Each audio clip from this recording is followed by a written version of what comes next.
Hej och välkommen till Artist- och musikerhälsans video om ståendet. Att kunna hitta ett stabilt och balanserat stående tillsammans med ditt instrument. Om vi börjar med att trampa lite grann. Vi lyfter och släpper våra fötter, försöker känna och få kontakt med fotsulan och hur den liksom landar i golvet. Känner lite hur benen reagerar på det här att trampa omkring. Vad händer om vi trampar lite bredare? Får det någon påverkan i muskulatur, andning, balans? Och hur blir det om vi trampar ihop? Om vi trampar smalt, vad blir det då med andning och balans? Och trampa lite med ena foten fram och den andra bak på det här sättet. Byt fot så att du får fram den andra. När du sen plockar upp ditt instrument så är det inte säkert att du ska ha den här liksom neutrala utgångspositionen, utan du kanske ska flytta dina fötter på något sätt. Men nu går vi igenom det utifrån det här så att vi får stanna till i ett läge nu där vi får lika mycket tyngd på höger som på vänster fot. Försöker placera benen så att de är liksom lodrätta under oss. Man kan tänka att ha samma avstånd mellan fötterna som det är mellan sittbensknölarna ungefär. Då brukar det göra att liksom överkroppen blir buren på ett bra sätt. Har vi lite bredare emellan så kan det göra att vi skapar en instabilitet på vissa sätt. Men vi kan också göra oss stabilare. Det beror lite på. Men nu tar vi detta ståendet. Så när vi har bekantat oss lite med fötterna och känner kontakten som fotsulan har med golvet, så går vi upp och lägger märke till våra knän. Vi kan börja med att sträcka knäna bakåt, översträcka dem och låsa dem där bak. Känna hur det påverkar muskulaturen i lår, upp mot bäckenet. Se, går det att röra bäckenet nu när jag har stängda knän eller låsta knän? Det här är inte en ovanlig position att inta, att man hamnar här. Så för många kan detta nog kännas ganska bekvämt. Men det vi egentligen gör nu, det är att vi lägger väldigt mycket mer tyngd i främre delen av vår knäled. Vi trycker ihop där och så har vi inte så mycket tyngd på baksidan, så det glappar lite grann där. Det är mer skonsamt och vi kommer mer in på rätt tjocklek av brosket och så, om vi kan ha lite oljighet i knäna. Vi ska kunna gå och vifta med dem, kan man säga. Det gör också att vi har lättare för att sprida fjädringen, elasticiteten i kroppen. Det som kommer underifrån och det som kommer uppifrån. Så det finns liksom en svikt i kroppen. När vi nu har hittat det här lite oljiga läget så försöker vi behålla det. Och så utforskar vi istället rörligheten som vi har i bäckenet.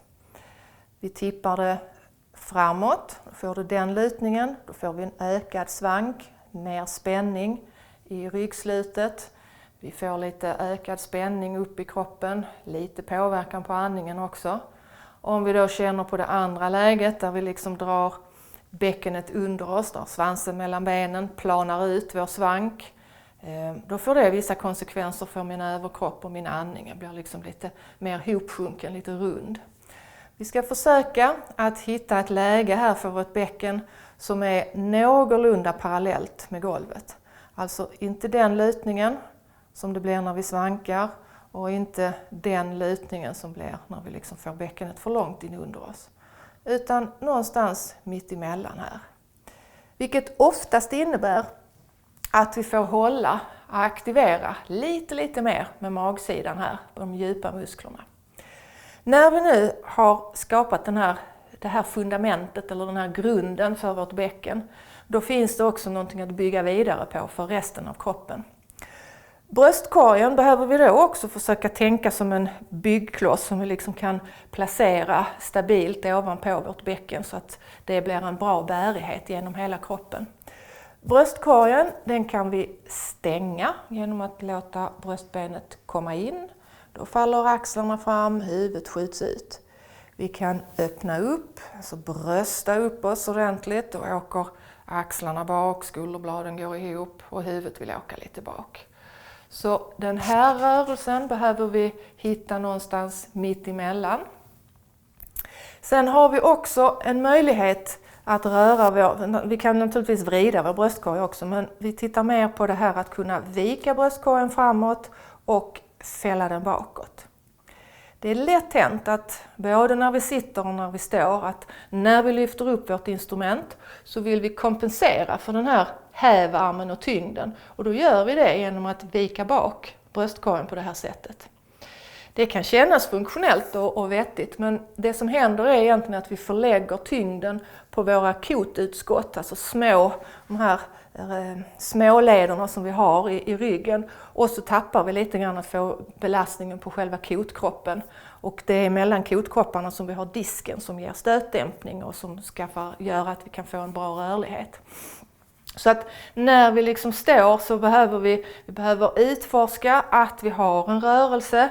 Alltså vi kan vika bak, vi kan fälla fram.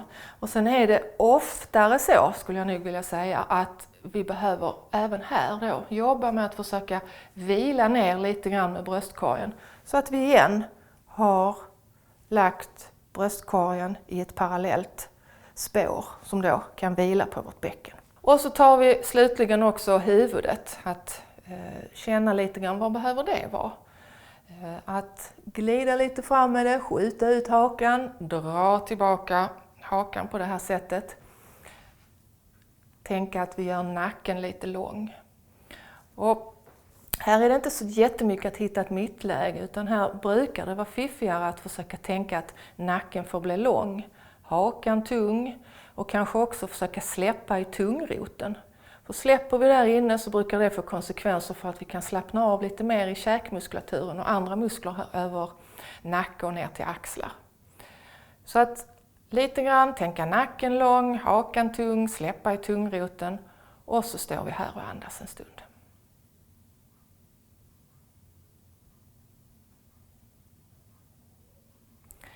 Den sista justeringen som vi behöver göra för att få liksom ett aktivt stående, ett hållbart stående, det är att vi behöver titta lite grann på var tyngdpunkten hamnar på vår fot. Står vi för rakt, då får vi lite för mycket tyngd bara ner på vår häl. Här har vi egentligen bara en hälkudde, så vi är rätt så stumma, där är inte så mycket fjädring. Vi behöver lägga tyngden mer mitt på foten så att vi utnyttjar längsgående och tvärgående fotvalv. Så vi kan börja med att hålla den här staplingen, gå ner till fötterna, försöka känna och låta oss guidas via våra fötter, och så sätter vi igång ett litet svaj. Det här är ett sätt för oss att utforska hur stor rörelsemån vi har utan att behöva tappa vår balans. Går jag lite för långt bak, då måste jag börja spänna till på samma sätt om jag går framåt.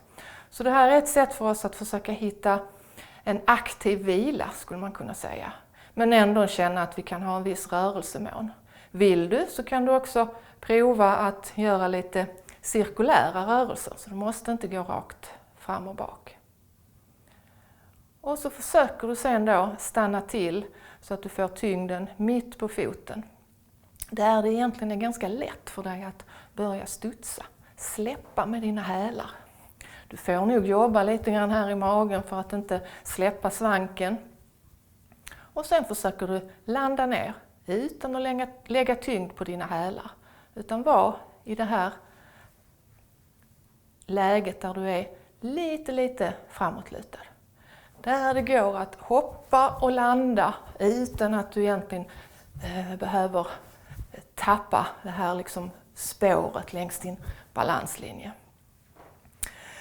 Och att hoppa eller att studsa, det kan vara en genväg för oss att liksom, hitta in i det här aktiva ståendet. För när vi flyttar tyngden, när vi gör korta snabba rörelser, då är det ett sätt för oss att stimulera den här djupa muskulaturen till att börja aktivera och ge oss stöd inifrån. Men med det sagt så är det inte oviktigt att ha liksom en medvetenhet kring hur positionen i både bröstkorg och bäcken är. Så lycka till med utforskandet!